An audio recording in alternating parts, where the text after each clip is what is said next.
everyone. Welcome to the Ashley Barlow Company podcast. I'm Ashley Barlow, your host. If you are a parent, a teacher, or someone who works at a school, or you're a community member, a volunteer, or a staff member at an organization that supports people with special education plans, a coach, a tutor, or even a grandparent, you're in the right place. Sit back with an ice cold glass of lemonade, put on your walking shoes and grab some headphones, roll down the windows and cruise. Ready, set, go. Educate, advocate, collaborate. Welcome back to the Special Education Advocacy Podcast with Ashley Barlow. I'm Ashley Barlow, and I'm so happy you're here. Before we get too far into today's episode, I will tell you that I am recording this over the 4th of July holiday in the evening, and you're going to hear fireworks in the background. To me, that is something super exciting because my Jack was born on the 4th of July, and fireworks to us are a symbol of the celebration that we had the night he was born. And so I hope it brings you a little bit of happiness after the 4th of July holiday. Today, we're going to talk behavior, and I know behavior is something that everybody likes to talk about. Everybody likes more information about. What I'm going to talk about today is some really simple, commonly used behavior strategies. And the way that I've come up with this kind of list is because I oftentimes have to ask for an IEE, an independent educational evaluation, after a school does a functional behavioral assessment. I've done a couple of podcasts already on FBAs, and if you want to refer back to those before you listen to this one today, that might be helpful. But what we're really going to talk about is when a parent has to ask for an FBA because a child is having trouble behaviorally in school. Normally this comes up because the teachers will say, something to the effect of, well, I just don't think that he's working very hard because he can't keep his behavior under control. Or he works when he wants to, but the rest of the time, we're having a really hard time managing behaviors.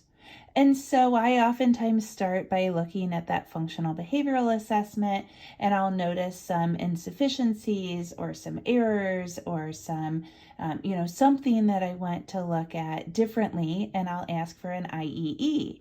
But of course, a functional behavioral assessment or any kind of evaluation might take some time. And we don't want to leave a child in a classroom without proper behavior supports. And so what I do is we go into the meeting and I oftentimes suggest that we do an IEE, but while we're waiting for the IEE, I would suggest a couple of behavioral strategies. And so I kind of came up with a list based on my own life, my own training as a teacher and my life parenting my Jack and talking to my friends. What are some behavior strategies that work for you? And as I do that, I kind of keep this running list. And so I'll go over the running list with the parents and I'll say, which one of these things works for you? And then we'll go to the school with a list of behavior strategies and say, while we're waiting on the results of the functional behavioral assessment or the IEE, why don't we see if we implement some of these strategies or one of these strategies or some combination and see if we can get things headed in the right direction while we're waiting, because we certainly don't want a child in school that is completely unsupported. So here is a very incomprehensive list of some very simple behavior strategies, some very commonly used behavior strategies. And this is in no particular order, and it is a little bit of a hodgepodge, probably a lot of things that you've already heard of. But here's how I talk about them in the school setting. So the first one was taught to me by a person that works at Cincinnati Children's Hospital Medical Center. And she actually taught this to me when she came to observe Jack when he was in kindergarten. And she said, I think that it would be really helpful if all of Jack's tasks were modified so that he was working only on the primary learning goal. So the strategy that I don't know what she calls it, but I just call it the primary learning goal strategy. And the way that I work on this, or the way that I describe it rather to a district, is I say, okay, so for every single task that you give a child, every assignment, every activity, you need to think, the teacher needs to think of what the primary learning goal is. So if there is a paper, for example, and maybe it's a kindergarten paper, and it asks the children to solve a single digit addition problem, and then find the problems with the sum of 8, and then color all of those red, and then find the problems with the sum of 9 and color all of those green. And you've seen this kind of worksheet, right? So the question is, what's the primary learning goal here? And I think on a worksheet like that, the primary learning goal is probably single digit addition. But some children, particularly children with developmental delays, my Jack has Down syndrome. And so if Jack saw that paper, he would see the math problem, but he would also see this coloring task that's a fine motor task. And he would also probably have an attention task because the paper sounds like it probably has a lot to do. And then there's the coordination of, sitting in his chair and regulating his body for the math problem. And so all of that is going on in addition to just the primary learning goal of of doing the math. And so what I encourage schools to do is for every assignment, every activity, to think, okay, what do we just need to learn here? We just need to learn math. Great. And so Jack probably would have used manipulatives in order to do those single digit addition problems. And so Jack's aide could have gotten out the manipulatives so that he could do those single digit addition problems and allow him to do the math problems. That's the primary learning goal. Now, if he finishes ahead of everybody else and chooses to color or to do anything else with that paper, cool. That's gravy. That is extra. That's awesome.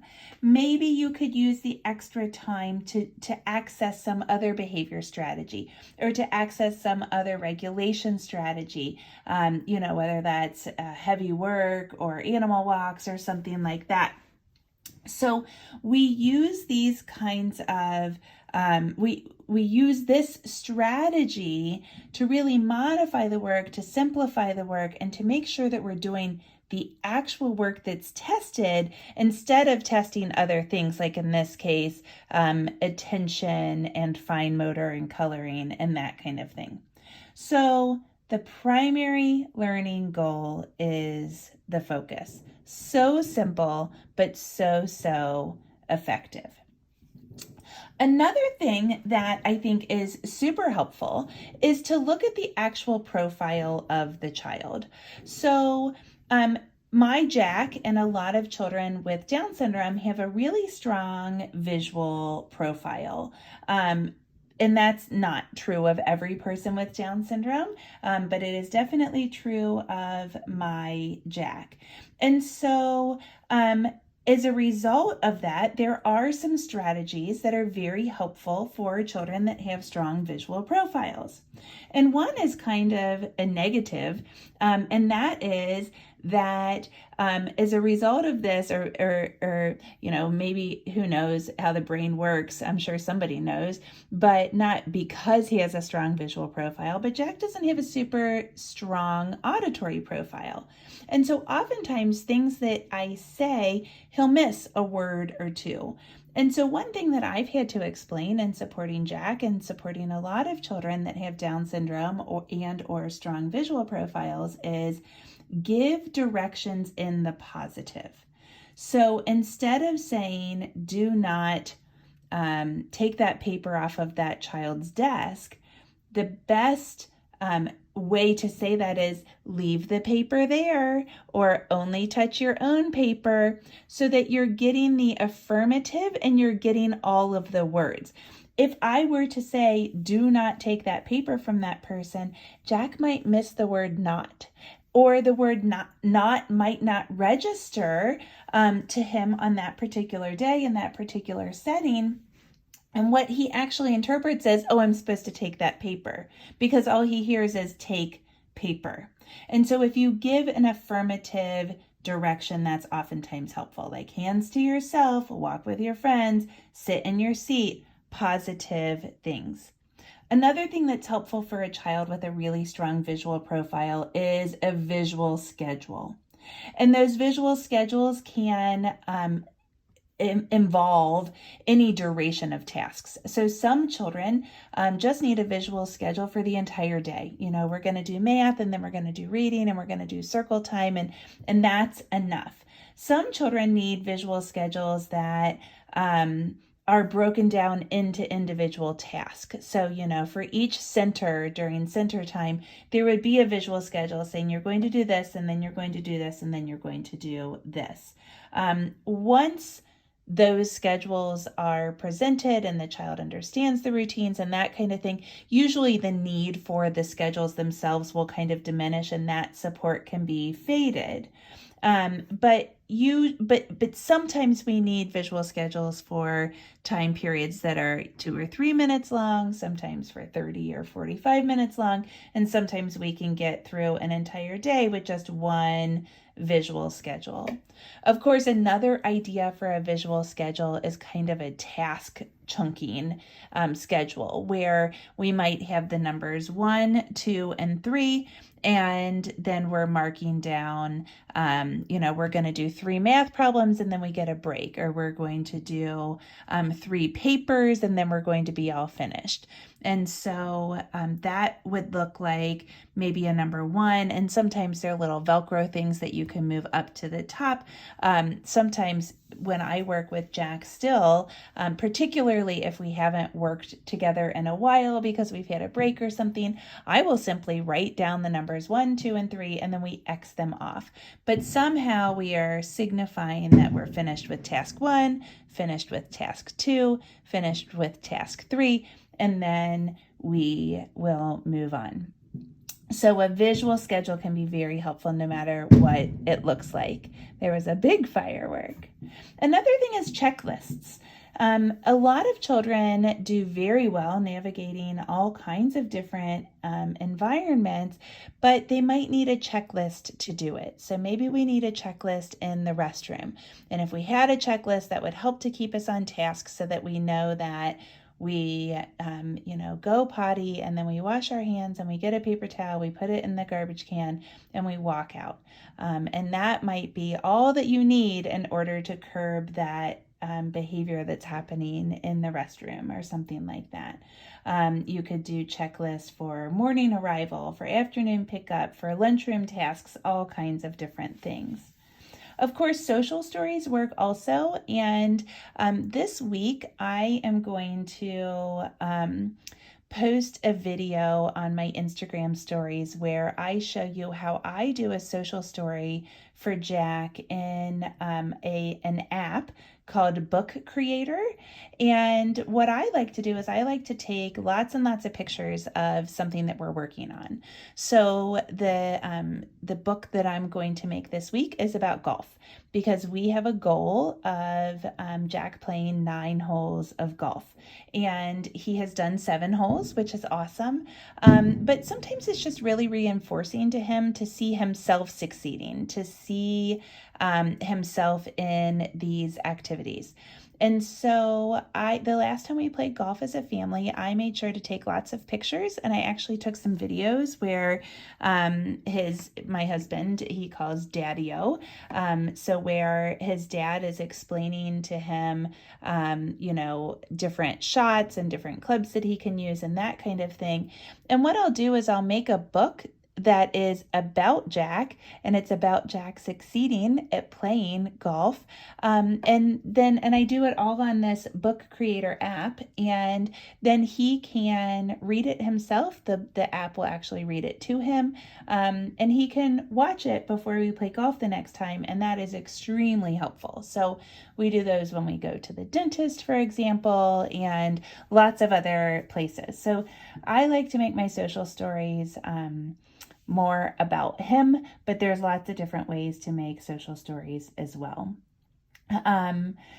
Then we can also include other kinds of visuals. So, maybe it's a chart with pictures of a child instead of videos like the real social story, but, a picture of the child sitting nicely at the table or sitting in their spot on the carpet. That's a really nice visual that a teacher can give to a child instead of continuing to say, sit right here, sit on your spot, here's your spot on the carpet, all of those kinds of things. Sometimes that visual reminder is a really good reminder for a child and a good prompt.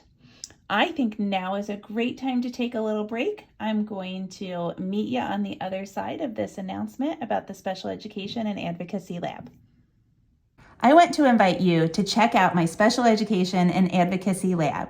I'm enrolling new students soon, and I think it might be just right for you. This online, on-demand training course is designed for parents and caregivers in special education. I made this nuts and bolts IEP 101 course for you because I've been in your position. A few years ago, I found myself needing more information about special education advocacy and laws. And even though I had been a teacher and I'm an attorney, I couldn't find the information.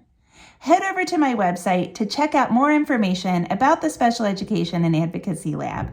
I hope to see you there. Another behavior strategy that is commonly used in therapies and something that I find that schools don't do very often is linking work to preferred activities. And I oftentimes have to explain to teachers and school staff that children, particularly with developmental delays, grow up from the age of 0 with therapists in their lives. And the way that therapists oftentimes work, particularly with kids that are young, is they'll just bring any kind of preferred toy. So it might be a Hot Wheels track or a ball popper or, some kind of dinosaur with Play-Doh or something. And what they'll do is they will do a little bit of work and then you earn a little bit of time with the Play-Doh and the dinosaur or with the Hot Wheels track.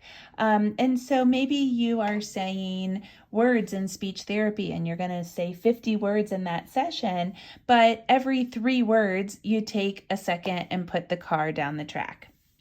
And then if you want the car to go down the track again, then we're going to say 3 more words. And we work that way so that we are kind of working for the opportunity to play with that preferred toy or to do the preferred activity. And once kids reach elementary school aged, a lot of them are able to do pretty much before they need that reward. And so we might be able to write the entire alphabet before we get 4 or 5 minutes of blowing bubbles or something like that. But those activities are enough to motivate the child to actually do that non-preferred task. And that's something that I have to explain and sometimes even model for schools. And parents oftentimes think that that's happening in schools. And then when we go in and say, I don't know if you know about this strategy, but this has been really helpful in therapies, schools will report back and say, oh gosh, we tried that and that was so great. So thank you for giving this example. And it's funny because parents usually say, well, I thought they were already doing that. Of course, there's a token reward system that's really similar to that. And so, what we would do with the token reward system is we would allow a child to, have some kind of preferred activity like blowing bubbles or playing with Play-Doh or something like that. If they were to work for 15 or 30 minutes or something like that. And we might do, 4 stars along the way. What I oftentimes have to explain to parents is that most behaviorists, I think, would say that it's very important for children to actually earn the stars, particularly when the activity is, or when the reward system is first being introduced. And so you might need to do a reward just for sitting, or, a star just for sitting down in the chair, or a star for picking up your pencil. Oh, that's a great start. I like how you picked up your pencil, and you give a star for that. 2 weeks in, you probably aren't going to give a star just for picking up your pencil, but it's really important for children to earn those stars or the tokens in order to get the reward, so that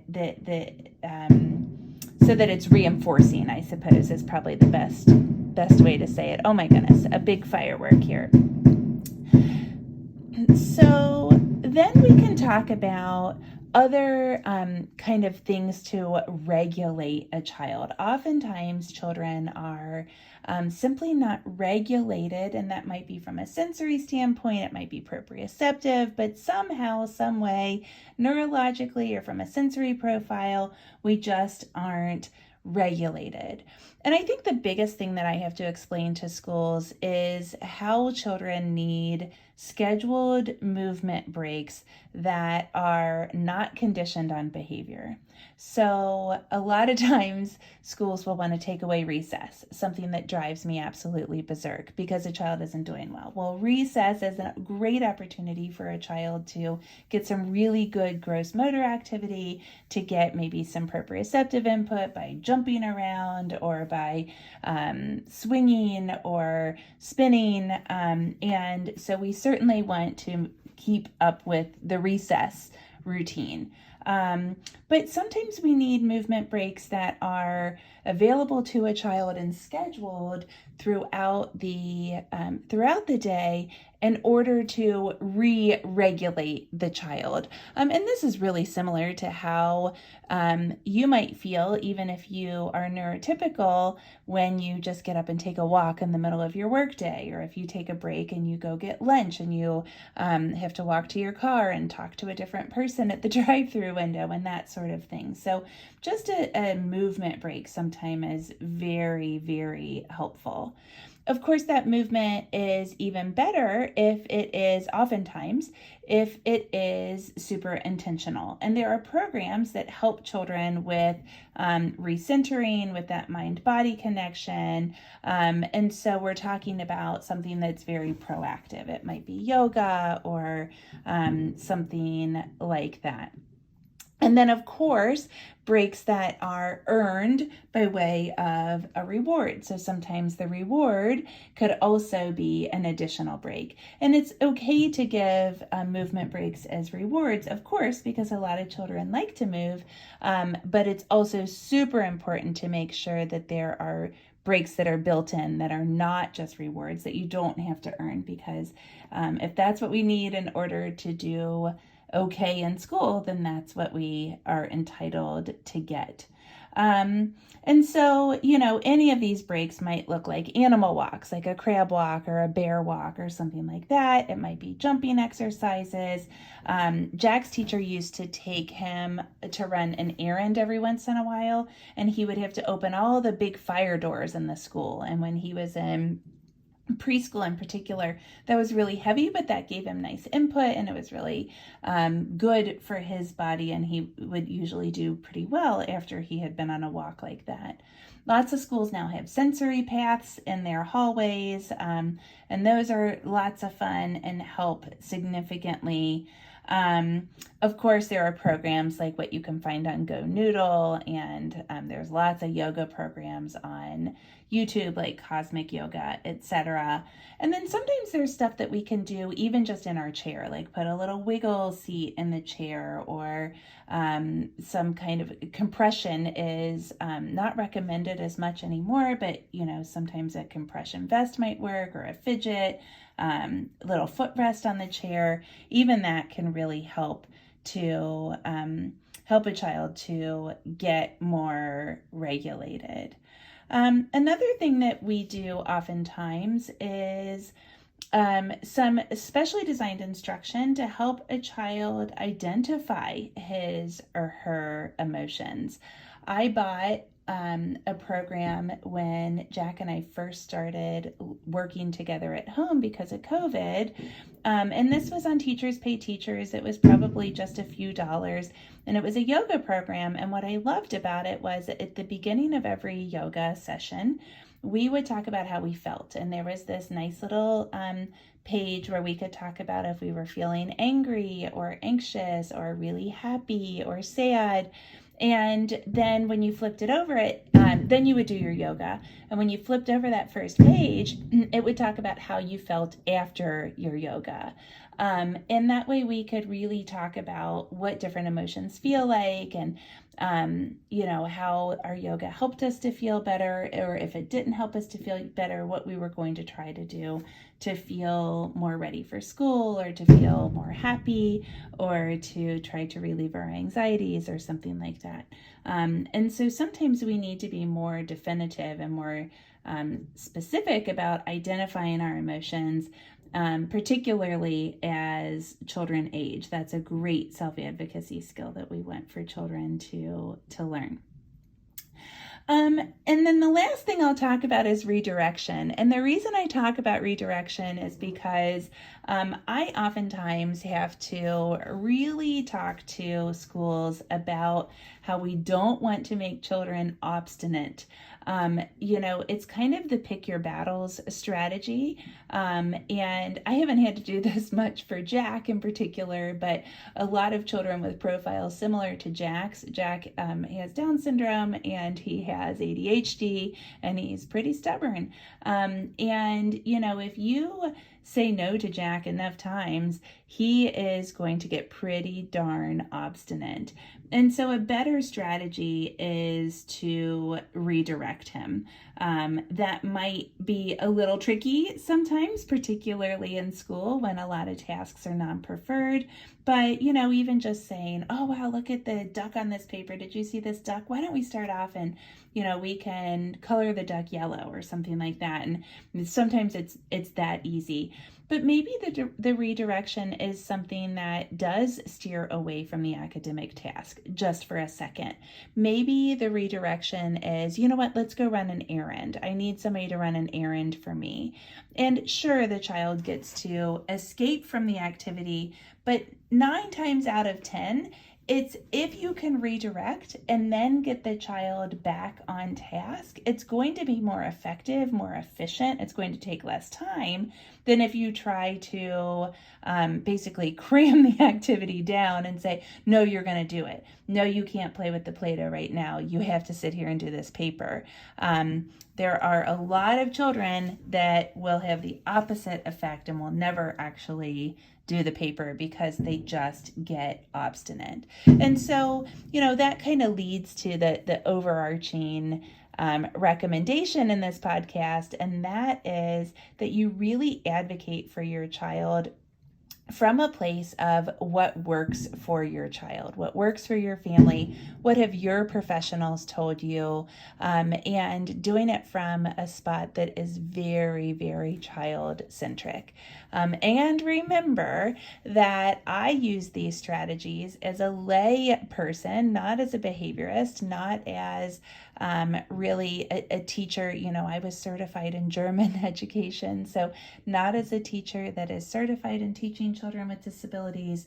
But I use these strategies, or I suggest these strategies while I'm waiting for that FBA, with the hopes that an FBA or an IEE FBA will give us some more insight into some better strategies. These are just kind of stopgap strategies, and sure, the FBA might suggest them in the end, but they are some stopgap while we're waiting for that better information. So with that, I will leave you. I hope that you have a great week and that you recover from the holiday. I hope that the fireworks in the background give you a little bit of excitement as you continue on in your 4th of July week. And I will see you next week, same time, same place.